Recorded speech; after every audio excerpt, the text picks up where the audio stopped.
الحكام المميزين.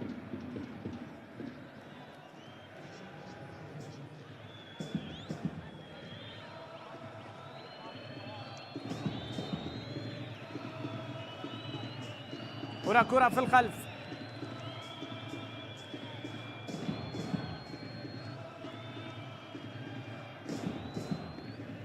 شاب في الخلف، عملية تحضير لمرور لعبور ماديرا. يلعب الكرة محمد الباقر، ممتاز. الكنترول كان من مؤمل عبد الرضا، يلعبها مع محمد مزهر. هنا كرة تلعب، الله،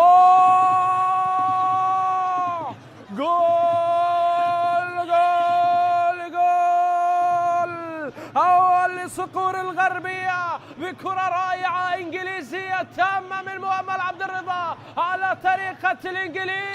اقتباس من البريمير ليج يأتي به مؤمل ليضعها في مرمى جعفر شنيشل. عالمية يا مؤمل، خرافية يا عبد الرضا، وفرحة جماهير القرمة، فرحة جماهير صقور الغربية. هدف رائع، هدف جميل. لاحظ كرة مؤمل أخذها، شاف في المرمى وسدد، وضعها فين؟ وضعها في الزاوية التي لا يراها أحد ولا يصل إليها شنيشل. إحساس كبير عند مؤمل بأن جعفر متقدم على المرتاح، سدد في وضع ومكان يجب أن يكون فيه مؤمل مضغوط. وكرة رائعة جميلة رايحة إلى مرمى جعفر، ذاهبة إلى شباك جعفر، والكرة الأولى من مؤمل مباشرة في الشباك. صالح الميناء، سجاد يأخذ كرة لكن خود الضيق في التوقيت مثالي، بينما كرة عملية الهروب الآن، الفرصة للثاني لقتل المباراة،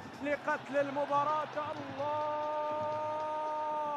جول للبديل محمد عدنان، يضع الهدف الثاني، يضع القرمة في تقدم مرة ثانية لينهي على أحلام عودة الميناء، لينهي على أحلام عودة السفانة. ومحمد عدنان ينهي الأحلام من أجل العودة، وبالتالي الانتصار يؤكد للقرمة.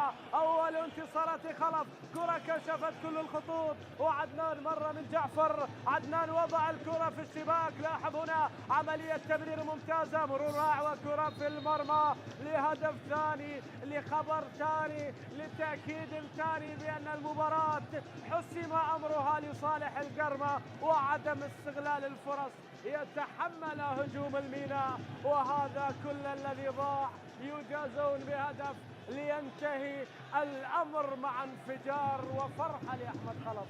تعادل مع دهوك، انتصار الآن على الميناء في الطريق لأن يكتمل، وبالتالي تعادل كان مع الكهرباء.